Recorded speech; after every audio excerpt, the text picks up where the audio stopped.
Yo, this is Joel Davis, And I'm Gracie Davis, and this is Greater Than Real Estate. where we go deep to find out who you really are beyond real estate.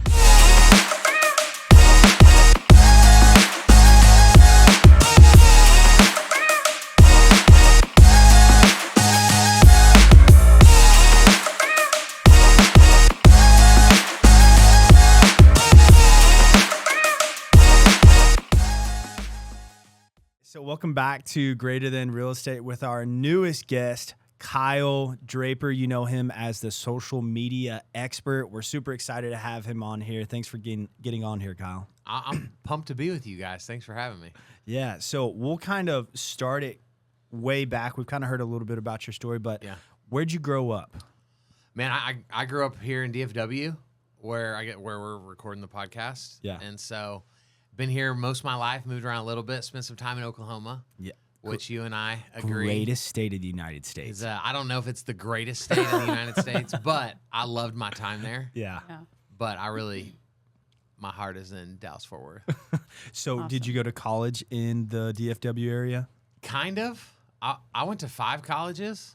Wow. And so I love to tell people I'm a overachieving underachiever because I went to 5 schools and didn't graduate from any of them. And so I went to TCU for a little while. Yeah. I went to Tarrant County College for a little while. Then I went to Dallas Baptist University. I went to Southwestern Seminary, and I also went to Baylor.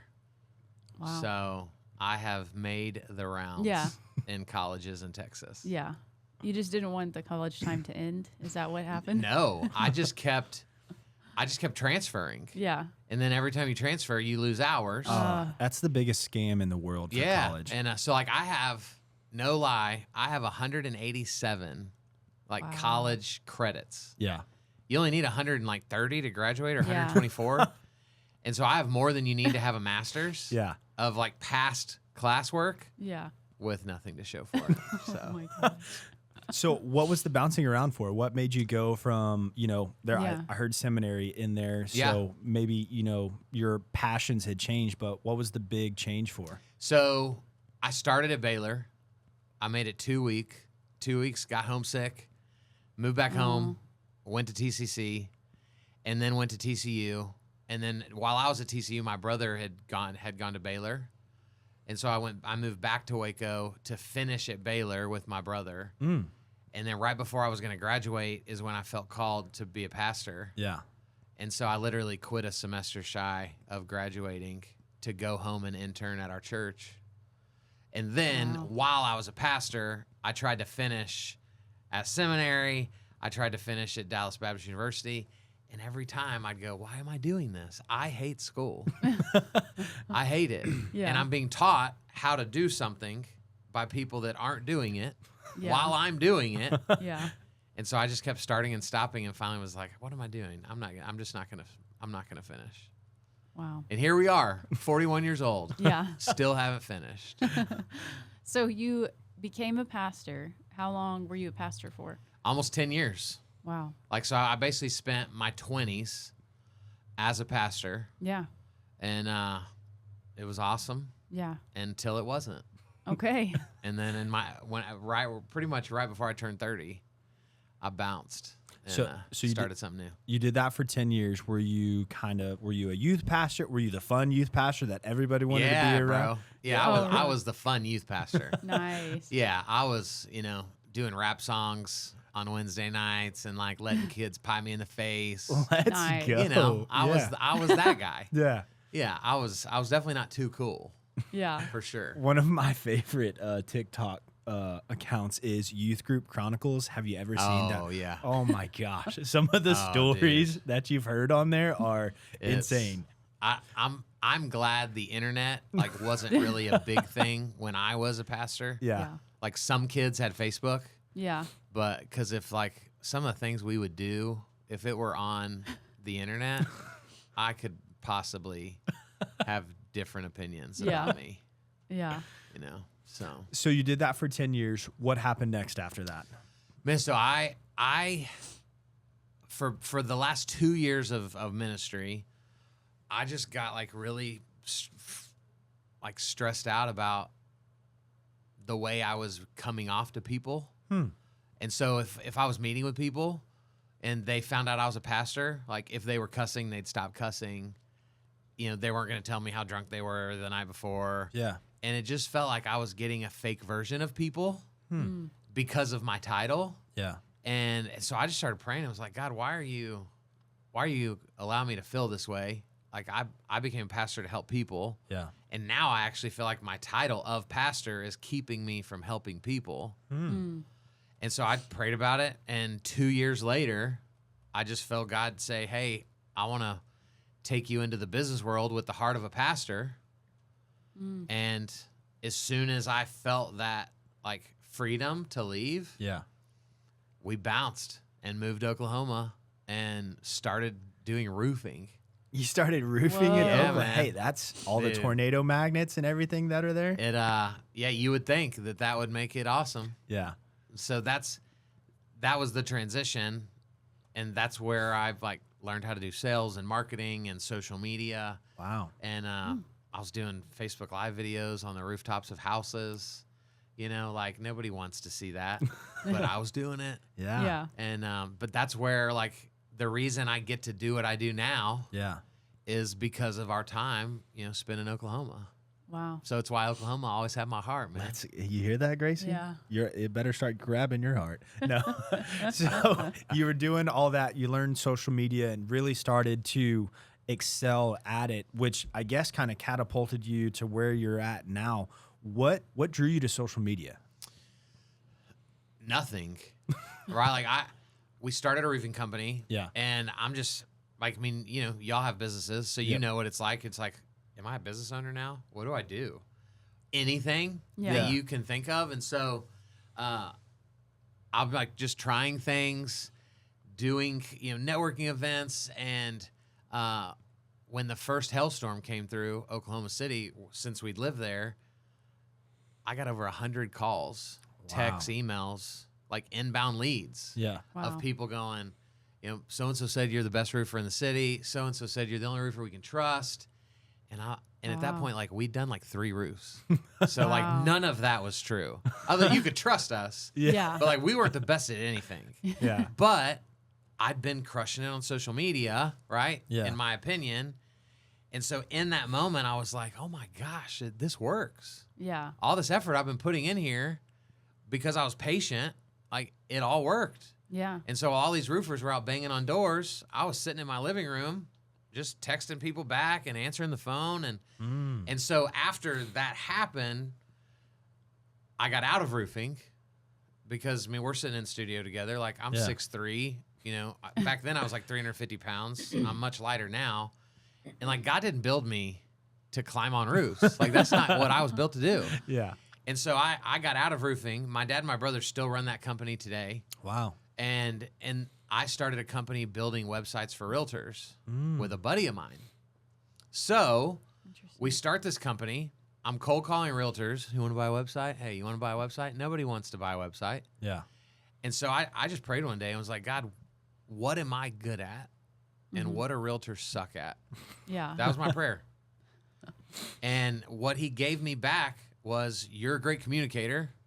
I'd preached multiple times a week for a decade. Yeah. Yeah. And they're bad. He didn't say sucks back to me, but they're bad at social media. Yeah. Yeah. And so I thought, okay, then I'm going to start learning social media from an angle to teach it. And I started teaching social media classes to real estate companies all across Oklahoma City. And at the time, there were 5 big Keller Williams offices. Yep. And so I called everyone. They all knew me from roofing. And I was like, hey, if I taught a Facebook class, would you let me come teach it at your brokerage? And they were like, yeah. And so I booked my first 5 classes before I had a class. Wow. Right? That's the entrepreneurial spirit, right? We jump Yeah. out of the airplane. We're like, well, we should probably build a parachute now. Yeah. and so that was like, I didn't go sit down and go, okay, like, what should I do? I just prayed about it. The Lord said social media is the way. Yeah. And I just started teaching as much as I could. I taught over 200 classes in Wow. 2 years, all across the state of Oklahoma. Wow. In the middle, where we lived, Yeah. in the western side, the eastern side, everywhere. Yeah.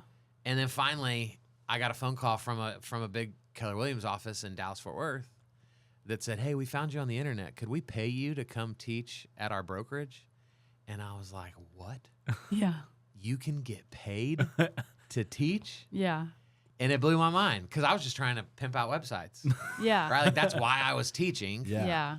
And so that, I wish I could say I chose it. It would be a cooler story maybe, but it was just by complete happenstance. That's so cool. So today, do you still sell websites, or No. do you just straight up teach social media? No, I don't. Gosh, you don't want me to touch your website. I was always just the hype man for that company. Yeah. My business partner was the actual smart one that designed everything. Yeah. And so we did that for about 2.5 years. And once the office here offered to pay me to speak, Yeah. like we ended up moving back. And very quickly I realized I think I can get paid to do what I love, Yeah. which is speak. Yeah. Yeah. And so I resigned from my company and just launched full go into coaching and speaking. Wow. And it was And it blew up. that's probably not the right term I would use. It went well, Yeah. and God's cool in the way that, like, well, if you trust him, you don't have to always know where you're going. Yeah. And I'm just thankful that I've kept saying yes, and some really cool opportunities have presented themselves over the last few years, and it all revolves around me doing what I love. Yeah. We're just traveling around and speaking and loving on people and doing podcasts with awesome people like you, and I'm living the dream. That's awesome. So you said when you initially started, you really were teaching Facebook. That was Yeah. the main Yeah. social media platform. Is that all that you teach now, or have you kind of expanded into other Instagrams or whatever I've else? evolved now, but I think that for people listening to the show, like when I started, I did only Facebook for like 2 years Yeah. because I truly wanted to be the expert of Facebook. Yeah. And then, for most people, we think that wider is better. And so I had friends that were like, "Why aren't you teaching Instagram classes? And why aren't you teaching a class about LinkedIn? And why aren't you teaching?" And I was like, well, because I want people to truly see me as the expert of something. Yeah. Right. And so started with Facebook, taught that for a really long time.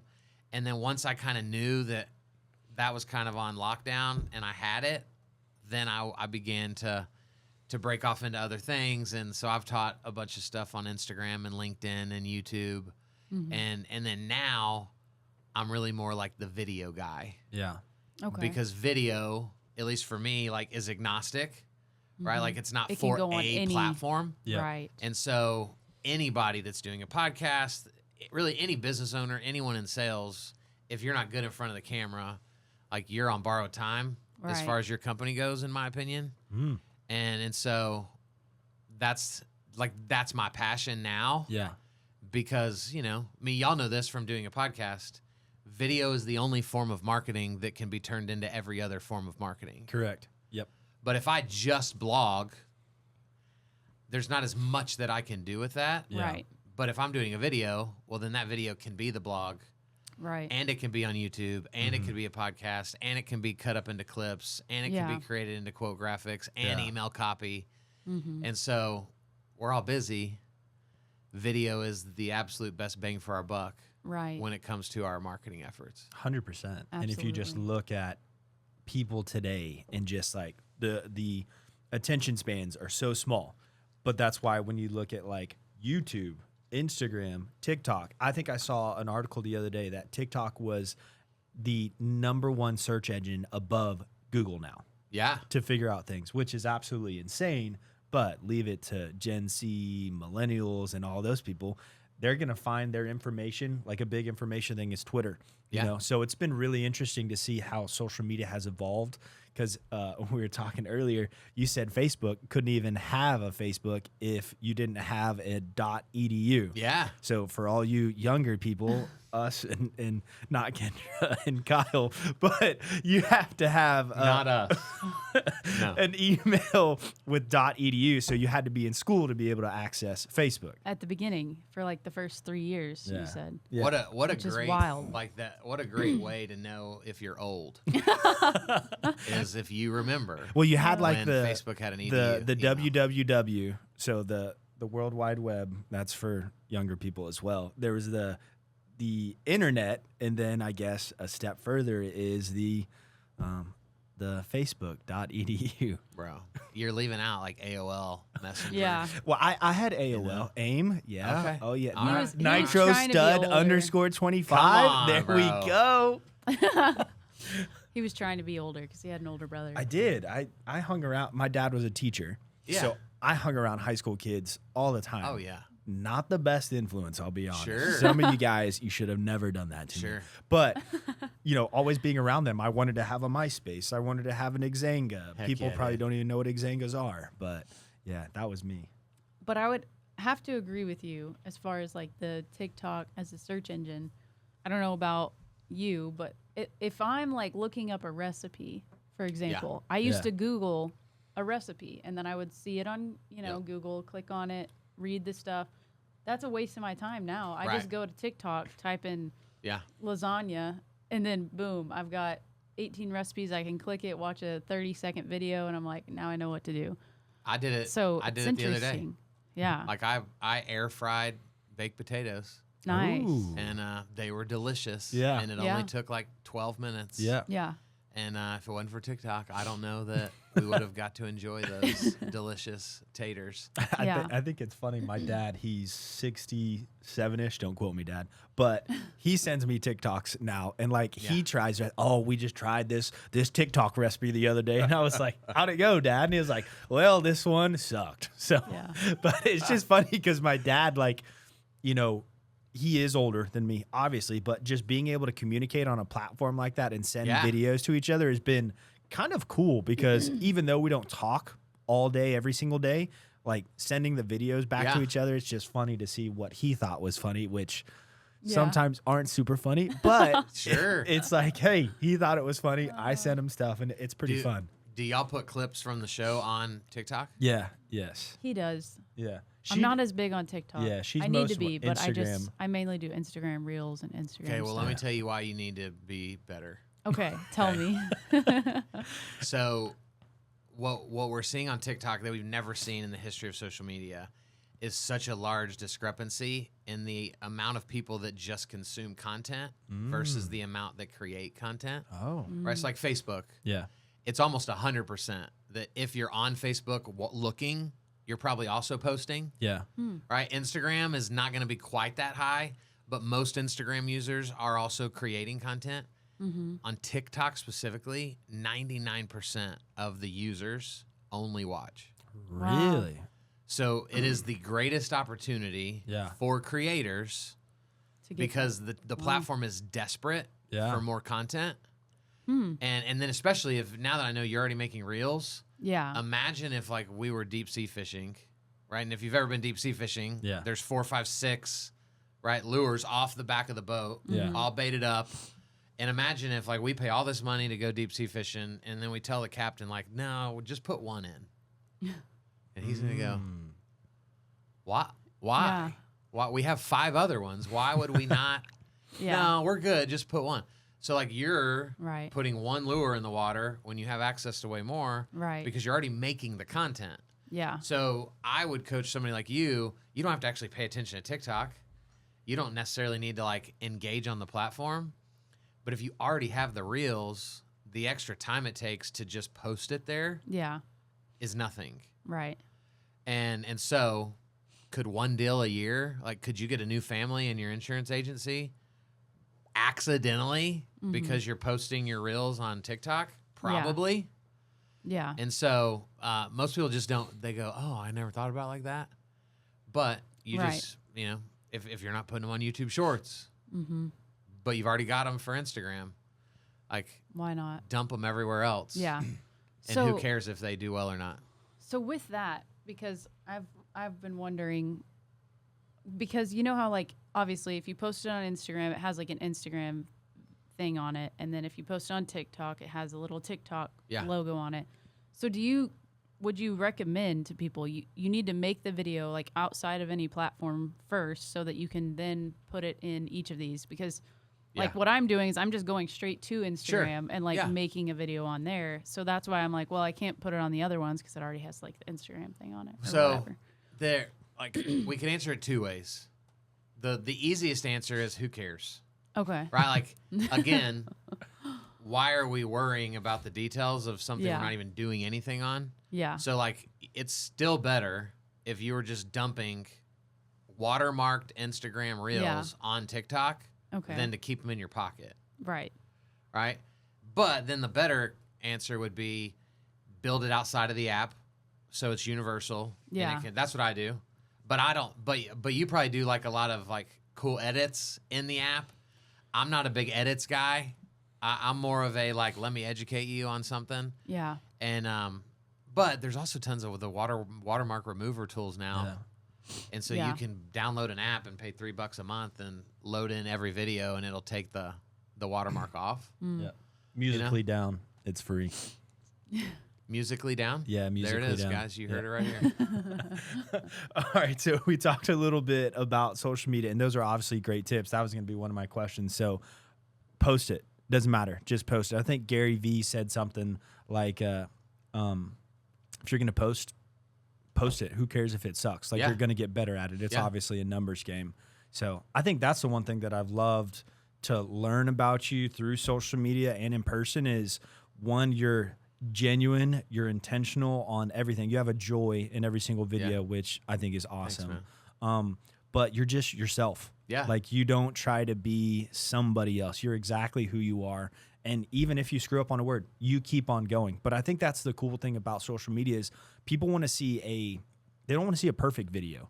They want to Right. see a video that they can relate with. Oh, he messed up. Hey, I mess up in my life. Yeah. You know? So I think that's been something that I've noticed from you and what you Did I talk mess about. up a lot? Thanks, man. Thank you. No, is that you really promote and encourage people to just post videos about your life, because Yeah. people don't do business because of what brokerage they're with. They do business because they know, like, and trust you. They don't Yeah. care that you work for Keller Williams. They care that you hate OU, you know, Right. stuff I like do that. hate OU so much. So much. So you have a family. Tell us a little bit about your family. Man, we will, my wife Lana, we will celebrate 15 years of marriage Congrats. Wow. in November. And so she's the love of my life, my best friend. And we've got 3 kids. My oldest, Harrison, he's 11. And then my oldest daughter, Everly, is 9. And then we have an almost 1-year-old. Oh. Wow. That she'll actually probably, she'll be 1 by the time people are listening to this or Wow. watching it. That's awesome. So, yeah, it is busy in the Draper house. Yeah. Lots going on. Yeah. So tell us a little bit about how you and your wife met, because we love to ask that. Yeah. kind of So we met through my parents. My parents met her at a business event in Oklahoma. She's from Oklahoma. And, actually the truer story is my dad met her and he was like, son, I met this girl. And growing up, my parents were in a company called Premier Designs, and it was a direct sales company that did high fashion jewelry. And so it's like costume jewelry. So it's Yeah. jewelry that looks really pretty, but it doesn't cost a lot. And so my dad met her in Oklahoma when I was at Baylor. She was at Oklahoma State. And he was like, son, you got to meet this girl. She loves the 2 J's, Jesus and jewelry, which is what my Let's mom go. raised me and my brother on. Like, you cannot bring home a girl that does not love Jesus and jewelry. And so, of course, when my dad said it, I'm like, Dad, man, I'm 20 years old. I'm going to college. Waco is like 9 hours away from Stillwater. Yeah. Like, there's no shot that this is. And so I totally wrote it off. Well, like a month later, my mom met her. Okay. And then she was like, Kyle, your dad was right. You need to meet this girl. And so Well, can I ask what Yeah. kind of conversations were they having with her to where they were like, this is your wife right here? Jesus and jewelry. That was right. it. Like she was Just already like- in the company, so she loved jewelry. Okay. Yeah. And her aunt was one of my parents' leaders in the state of Oklahoma. Okay. So like they had the inside track Yeah. on like what type of person she was. Yeah. Yeah. And so she literally, I already had Facebook because I was cool, and so she created Facebook just to find me. Let's go. And so she DM'd me first. Wow. So very aggressive. Timestamp that right there. And so we dated like long distance for a few months. Yeah. Then we broke up and we didn't talk for 4 years. Wow. Oh wow. And we randomly, like I'd been kind of a jerk to her when we dated the first time. And so of course when we dated the first time, I was not a pastor. I was just a college kid. 4 years later, I'm a pastor, I'm maturing, and God started putting her on my heart every day. We hadn't spoken Wow. 4 years. Mm. And every day I'm thinking about her. Wow. And so I start praying. I'm like, Lord, why are you making me think about this girl that I'll never see again in my whole life? And what he ultimately revealed to me was like, you wronged her and you need to apologize and seek Wow. forgiveness. And so I DM'd her on Facebook and I was like, this is super random, but I'd love to connect, if you're up for it. And so at the time, Facebook redid their whole like interface. Yeah. And so it moved like where messages were. So she didn't even respond to me for like 4 months. So I was Wow. like, dang, she hates me. yeah. Holy cow. This is worse than I thought it was. And it turns out she was like, I didn't know you messaged me. So we ended up getting on the phone and I was like, hey, I don't want to wait around for this. Like, this is weird, but like, I just really feel like I owe you an apology for the way I treated you 4 years ago, and would you forgive me? And of course, if y'all get to meet my wife one day, she's the greatest human on the planet. And so it's so wild. Like the moment she said, I forgive you, all of a sudden I was like, do I have feelings for this person? Because I didn't Yeah. until that moment. Wow. And so she moved to Texas like 2 months later, and we got engaged 6 months later, and we're married 6 months after that. And Wow. That's crazy. almost 15 years later, here we are. Wow. Pretty wild. I think that's the power of obedience to what No the Lord doubt, man. calls you to do. I think that's Yeah. something that I've personally been learning over the last 2 years through our church is just, there's a difference between, okay, I know the Lord tells me I should like do these things because that I'll be good. But like the difference between like knowing from right and wrong and being obedient is just kind of just blows my mind of how the Lord will work in your life. So Well, and a lot of times I think we try to combine obedience with understanding. yeah, Right? So like, I want to be obedient, but like, what's on the other side of that? yeah, And what I've learned, now being 41 years old, is just that like the greatest blessings are on the other side of blind obedience. yeah. And so if God says a step, I'm going to step, and I don't know if I'm going to run into a wall or fall off a cliff, but like I just have to trust Yeah. that he's not calling me to do something to bring me pain and harm, right? Yeah. Now there may be discomfort, which I think we like to Right. think is harm. Yeah. Like it was super uncomfortable to apologize to a girl I hadn't talked to in 4 years, Yeah. right? Like it made no sense. Yeah. But I wouldn't have believed him Yeah. if he would have said, bro, here's the deal. I know you don't feel it, but like you're going to apologize and then y'all are going to fall in love and be like, dude, get out of here. That's stupid. So man, it's all about that blind obedience. That's awesome. Yeah. So you guys have 3 amazing kids. I always ask this when I ask people because we don't have kids yet that we think at one point we will. What is one tip that you would give to soon to be parents? Oh, you're not ready. Like just take every day by the hours, right? Like especially for like you guys that like y'all own businesses at a young age, and so like you have visions and like you have an idea of what you want your life to look like. Yeah. And like you add like a dirty, messy, loud, selfish like baby to the I world. thought he was describing me for And a second. And like, dude, like, there's just nothing you can do. There's no amount of books, and so you just have to just play out the day. Yeah. And do your best to win the day, and understand that you're going to suck and fail as a parent, and they're going to be okay. Yeah. Right? That's been my favorite thing about like having a baby at 40 is like you just have such a different perspective than when we were probably, I think I was 29 when our first was born. Yeah. You know, and you're these arrogant 20-year-olds that like think you know what you're doing, and like you don't. And so that's like I think that's the best tip is just realize you're about to be humbled so much. Yeah. So much. Yeah. And it's a good thing. Yeah. And you're going to come out of it as a way better person than you go into it. Yeah. And it's the hardest thing and the most rewarding thing that you'll ever do in your life. It's that discomfort, right? 100%, man. Yeah. Like, it's the best. Y'all need to like make this happen. You know? You heard it here first. No, I'm just kidding. I'm not that guy that's like, why don't y'all have kids? Y'all should have kids. So, in your time. Yes. In God's time. That's right. But it's great. That's awesome. That's really cool.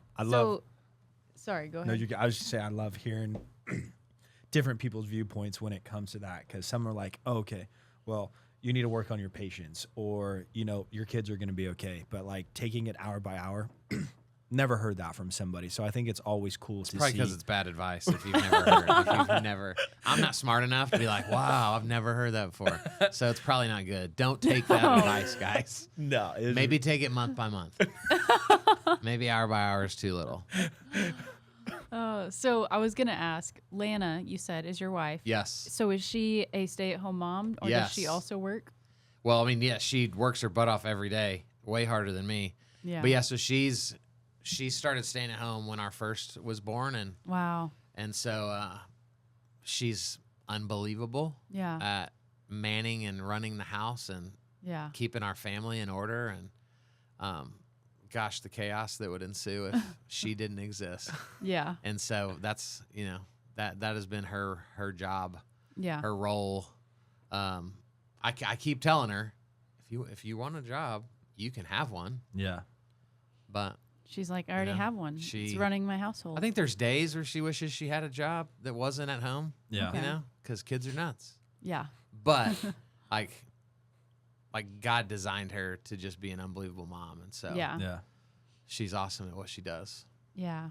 So how, with like your job and traveling a lot, what is a good like work-life balance for you guys, for you to still be able to spend time with your family, Yeah. for you to have time with your wife, but also do your job? So it's a great question, but work-life balance is a sham.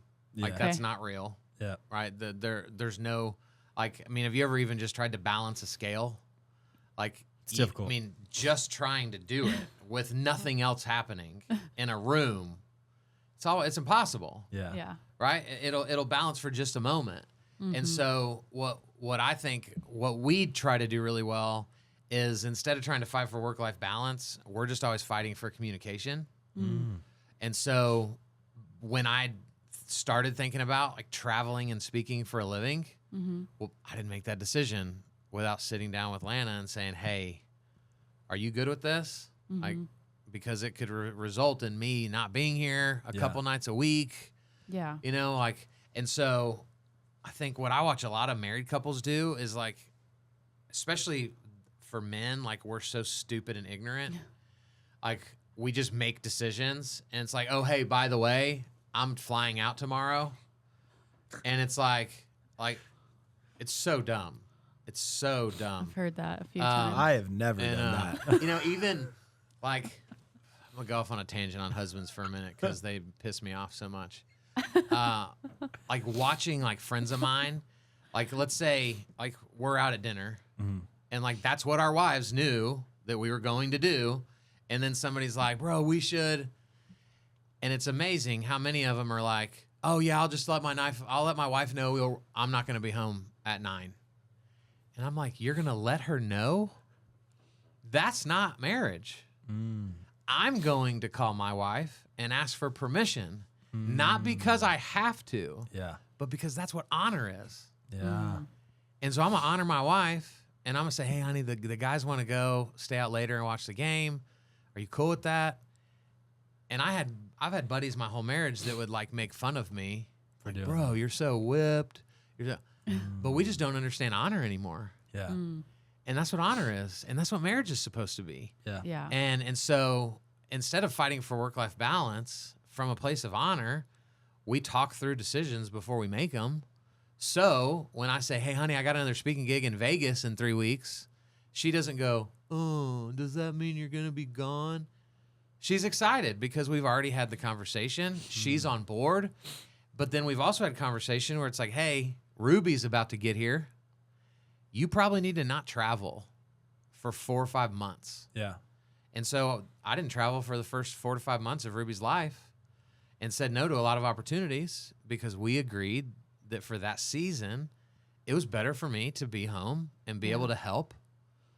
And How long did So- was that something that was immediate for you? Like when you got married, like you understood that you're a great communicator. Like we know that, but was that something? Every marriage has things that they need to work on. But 100%. for you guys, and we're very broken in plenty of other areas. was that immediate? So- Was that something you've always been good at? Kind of. Like my dad's an unbelievable husband. And so watching him model what a husband looks like or should look like as a Christ-centered husband, there are so many things, right? Like things are caught, not taught. Yeah. And so I caught so many things from my dad just being a bystander Yeah. to him and my mom's relationship that I think I was naturally better, but I was still an idiot. I'm still an idiot, right? I think men in general, like we're dumb, especially compared to our counterparts, Yeah. I'd agree. right? Like I'd in every way. Yeah. And so, though I probably was better than most, I still had tons of ignorant moments where I didn't honor and I told because I thought that's what I was allowed to do. Yeah. And, but man, the faster we can learn, and again, both sides, right? Like if both spouses are always trying to honor the other, Yeah. and the beauty of honor, right, is honor is not earned. Honor is given. Yep. Right. So instead of saying like, well, you weren't very nice to me, so that's why I like, how long can we play that game and like still love each other down the road? Yeah. And so, you know, I watch my parents, gosh, they've almost been married 50 years. They try to outserve each other every day. Yeah. Like that's their goal. And so, I think I got to be a better husband than a lot of husbands because I got to watch my dad. That's awesome. But my wife can come in here and tell plenty of stories of me being the worst husband on the planet. So Surely we not. have our moments. Yeah. So you kind of hinted at your dad kind of being a little bit of a mentor for you growing up on your business side and, you know, your transition from, you know, roofing to social media. Did you have a mentor that kind of helped you out through that process? Yeah. My dad has always been, both of my parents, they're both really strong business people.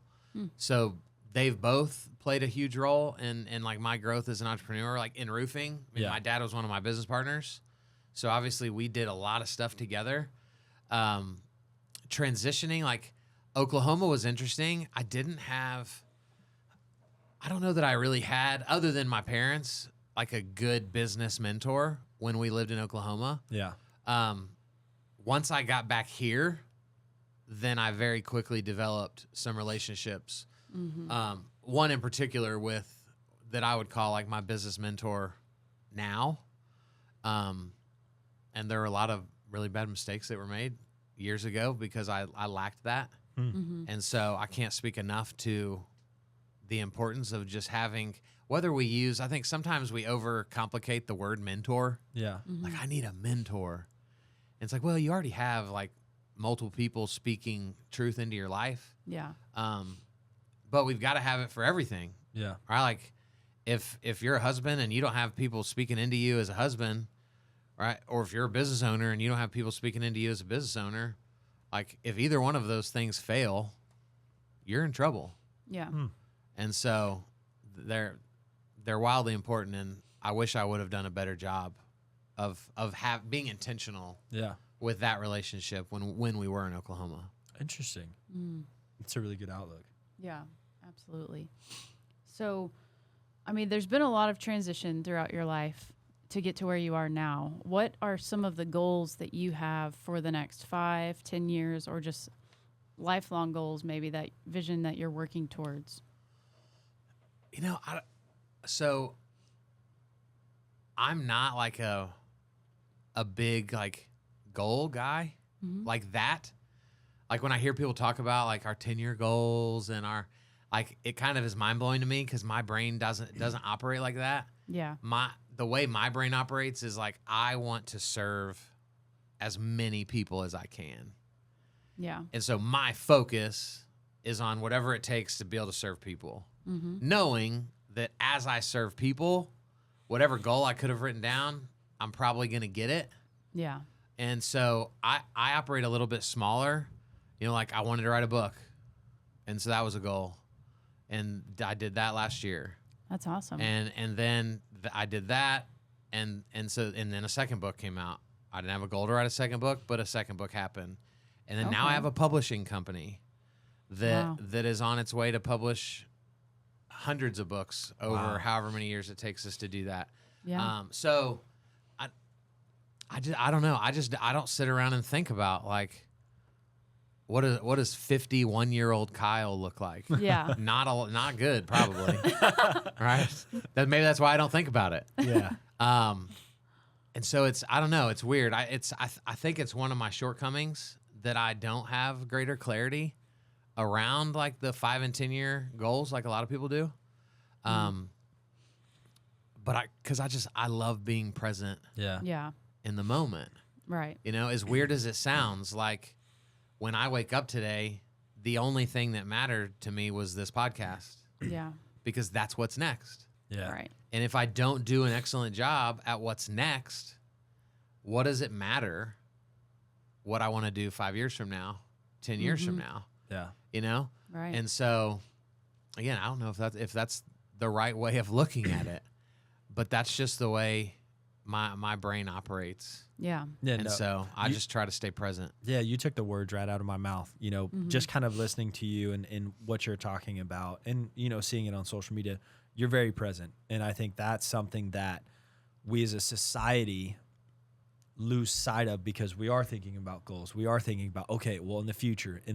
Somebody said this the other day, which was so true because I'd never heard it before, but they said anxiousness is from worrying about the future. Yep. Depression is from worrying about the past. So being present is such a huge thing. You know, somebody says if you're on your deathbed and they ask you, hey, what do you wish you could have done more? Nobody says work. Right. You know, they say, I want to spend more time with my family. Man, I only got to 8 books and I really wanted 30. Yeah. You know? Right. Nobody So cares. For you, has it always been easy to be present? Probably just because I'm not smart enough to think about the future. Yeah, I think being present was pretty simple. Yeah. Yeah. But I like being a pastor, you know, like we had a couple kids like pass away in the student ministry. And, you know, like being around death brings perspective. Yeah. And I think most of us, we just kind of assume like we're going to be here forever. And even though the Bible says like we're not promised tomorrow, Yeah. we kind of skip over that verse a lot of the time. And so now when I was in my 20s, we wouldn't be having this conversation, Yeah. right? Which is where Yeah. you guys are. Yeah. But now, like, you know, you hit 40 and it's like, dude, like you could not be here tomorrow. And so it just makes me want to be super intentional with today, Yeah. you know? And I don't know if I was always that way or not. But that doesn't really matter, does it? Because Yeah. that is an old version of me that doesn't Yeah. exist anymore. Exactly. Yeah. And so right now it's all about the present and Yeah. making the most of whatever the Lord wants to give me today. Yeah. Yeah. And we're going to worry about tomorrow. Tomorrow. The old is gone, the new has come. That's right, man. Yeah.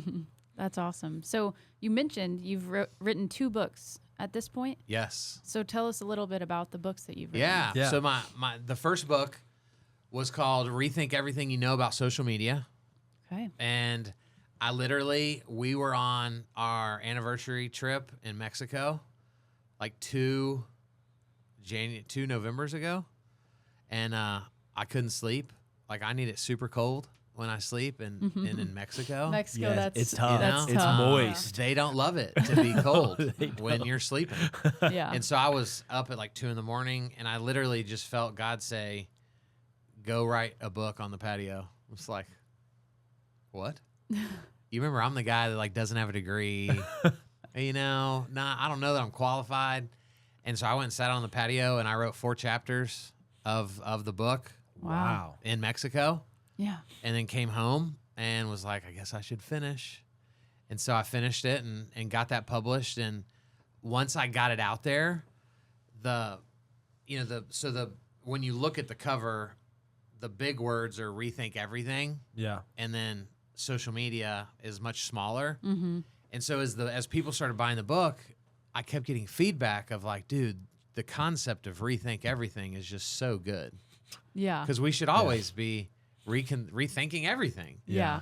And so over time, I decided, what if this became like the new age book for dummies? And we can tackle every subject under the sun. Yeah. Yeah. Rethink everything you know about whatever. Plug in the blank with whatever words you want. Yeah. And so the second book, I had a guy that's really well known in the mortgage space. Yeah. And so he reached out and was like, hey, what if we write a book called Rethink Everything You Know About Being a Next Gen Loan Officer?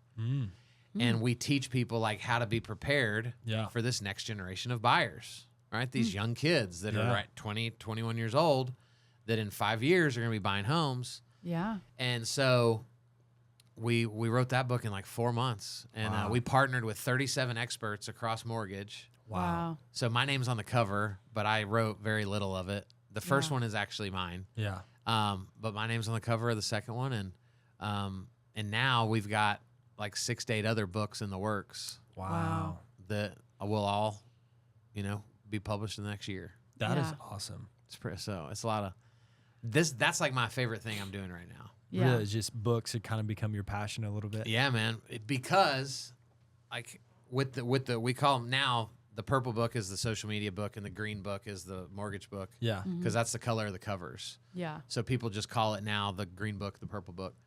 With the green book, we had 37 people write a chapter in it. And so what's been really cool is writing a chapter of a book is not hard, right? It's 1,200 words. Yeah. But for 10 of the people, they've already said, man, like what it took to write this chapter has really made me want to write a book. Oh. And so what I'm loving is watching like the expansion of people's vision Yeah. because of the task that we gave them. Yeah. And so to just know that like there could be hundreds of books in circulation in the next 10 years because of some little tiny thing that I did to inspire somebody. Wow. Yeah. So it's cool. Yeah. You know? That's very That's cool. awesome. Like y'all got a book inside of you that, needs to come out. All right. I'll let her write it. She's way better writer. Thank you for ChatGPT for making sure all my stuff sounds so good. good. Oh, so good. So good. Yeah, It used I'm to be glad. Chat Gracie. And I'm like, glad hey, we got chat. is this email good? Is this rude coming off? And she's like, yes. Yes, it let's is. let's rewrite Or that. this grammar is just really bad. Hey, stop. But that's you though. yeah, 100%. Right. I wrote it. When I wrote my first book, I had one of my mentors proof it, Yeah. and he's brilliant, like way smarter than me, and he sent me back his first round of edits, and all of like the Kyleisms and just the grammatical errors, because that's how I talk. Yeah. He removed all of them, and the book actually sounded like really smart and sophisticated. Yeah. And so I had to respond to him and be like, hey, so I'm really sorry because I can't use any of this because now it doesn't sound like me. Yeah. None Yeah. of my friends would believe that I know what that word means. And so I Yeah. ended up like really not editing it at all. Really? And now we fixed some grammatical error, making sure there's punctuation where it's supposed to be. Yeah. Right. But I wanted it. If you know me, I wanted you to be able to read it and go, bro, it felt like we were sitting on the couch and you're reading your book to me. That's so Yeah. cool. And that's the feedback I get. Yeah. Not, that's the most eloquently written book I've ever read. Yeah. That's not what people are saying. Yeah. Bro, I loved it because it felt like you were reading it to me. And that Yeah. wouldn't have been happening if I would have over edited. Yeah. So, you know, That's leave awesome. when you write it, leave, you know, Yeah. your blunders in there. When you talked about like the grammatical errors, I'm a comma thrower. So like anywhere, I'm just like, oh yeah, comma needs to be there. That's that's my biggest He thing. is a big comma thrower. That's I'm like, hilarious. why is there a comma? There was no. Like, It felt like there needed to be a comma. So many commas. That is awesome. So you have a coaching platform, correct? Yeah. Okay. Okay. Yeah. Delve into a little bit about that. What made you want to do that? Man, so I love working with people. Yeah. And I love collaboration. And so I had a small coaching company, and then the opportunity came about for a larger coaching company to kind of acquire mine. And the goal now, like that was more specific for like real estate and mortgage. Yeah. And now we've designed something that's more meant for just the entrepreneur. And so it's called the Collective Coaching, and it's designed for realtors, lenders, insurance agents, car salespeople, right? Like anybody that needs people to grow their business, they would fit inside of our program. And a big piece of it for me is like, and y'all have probably experienced this as young entrepreneurs, like how lonely it can be. Yeah. And even when you're married and you both have businesses, you can be convinced that he doesn't understand what you're going through, and you can be convinced that she doesn't understand what you're going through. Yeah. And though you're having the same struggles, sleeping in the same bed, Satan can still convince you that nobody understands. You're out here on an island all alone, Yeah. and your demise is evident. Yeah. Like it's coming. And so we wanted to create really a community for like-minded people that, yes, they want to grow great businesses, but not at the expense of being a bad spouse, not at the expense of being a bad parent. Yeah. Because if I lose that, but I grow a great company, I mean, that could be worth it to somebody, but that's not worth it to me. Correct. Yeah. And so we wanted to create a safe place to have community with like-minded people. Yeah. And so we coach to business, but we do a lot of stuff with mental health, and we kind of work in some like secret, like you better be being a good dad right now. You better be serving your wife. Yeah. And it's so much fun to just play a small role and watching people's lives get better. Yeah. And so that's why I love coaching. And I grew up playing sports too. I didn't make it to college ball like you did, so obviously, you're better. But but like I'm still a diehard sports fan. Yeah. Like we were at the Rangers game the other day in a suite. And so we had the Rangers game in front of us and the Mavs playoff game on one TV, the Stars playoff game on the other TV. And it was like sports heaven. Yeah. And so the camaraderie Yeah. that you only know if you've played sports, it's just unlike anything else. Yeah. And so it's our hope that we can kind of build that in the business world That's awesome. so that people just know that like there's people just like you that are struggling with the same thing you're struggling with. Yeah. You just need to talk about it. And so that's the space that we're creating, and it's a lot of fun. That's awesome. I Yeah. think getting people to understand that there's way more people out there that struggle with the same thing you do. You just don't know it because you don't talk about it. Totally, man. Yeah. Yeah. So to close out the podcast, we really like to talk about success and identity. So for you, tell us a little bit about what success means to you in life. Yeah. So for me, success is all about impact.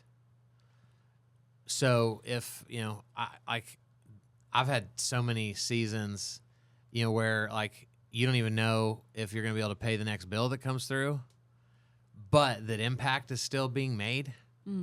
And so that, like, for me, I feel like that season was still successful. Yeah. Because life change is taking place. And there's other people that are making tons of money, and it doesn't really look like anybody around them is a better version of themselves because of them. That's not success for me. Yeah. And so I'm always measuring it by the amount of people that I get to serve and the opportunities that I get to share. And then obviously, like, does my wife love and respect me?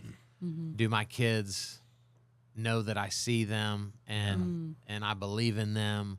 And do they know that they're loved?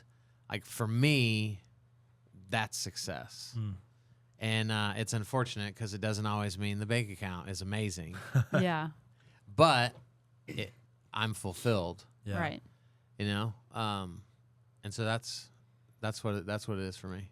You touched on it a little bit, talking about bank accounts may not always be filled. So you basically have said there's highs and lows in this business of entrepreneurship, right? So for you, where's your identity during this time? Because it's easy to have your identity in, oh, I sold thousands of books, or I, helped this person out. But then there's times where we didn't sell books, or we didn't help this person out. How do you keep your identity grounded, and where is it for you to help you get through these lows? Yeah, man. So I've got to go back when I was coming to the end of being a pastor. A lot of the times you don't see what things are for what they are until you're removed from it. Yeah. And then you look back and you're like, whoa. And for me, I had become just an unbelievably arrogant human, probably like douche level, Yeah. And again, I didn't see it, but once I left ministry, God began to reveal some things to me. And I think that's why he put me in roofing, because there's not a lot of arrogance to be had in roofing. Yeah. Right? Like when you got to go from 10 years of telling people you're a pastor and people are like, wow, that's amazing, And then people are like, what do you do? And I'm like, I'm a roofer. No one's like, wow, tell me more. Yeah. And so that was an unbelievably humbling season for me.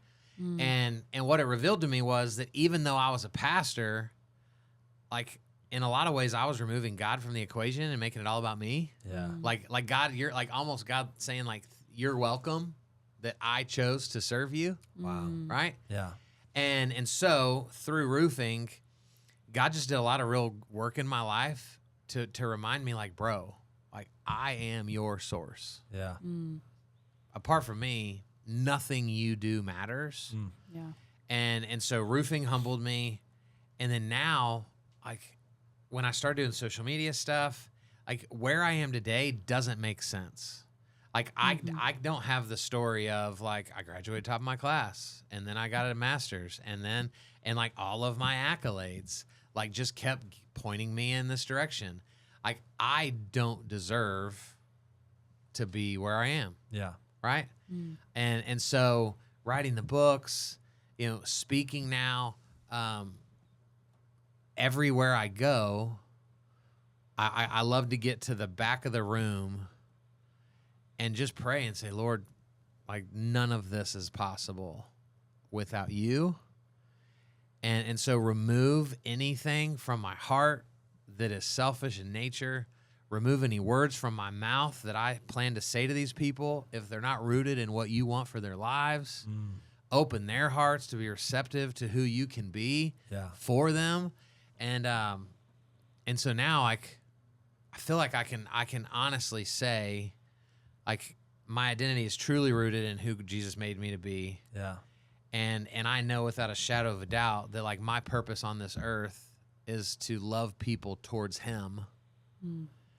And so there's not a lot of arrogance left when you've had such big humblings. Yeah.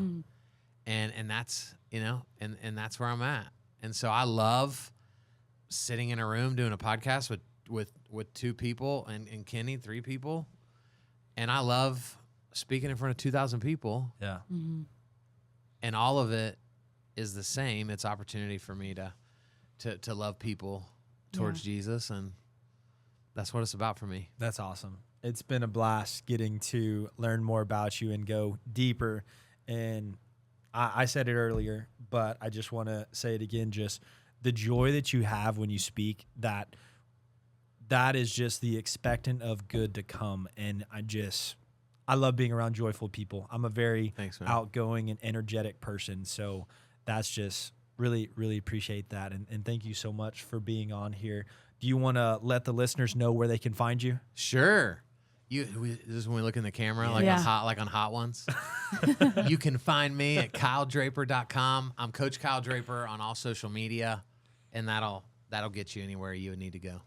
Perfect. Well, we want to give a shout out to Tap In Studios, which is where we're doing the podcast at. Shout out to Kenny for always being the best DJ back there for us. But thanks so much for joining us on this episode of Greater Than Real Estate. We hope you guys have a great rest of your week. Peace.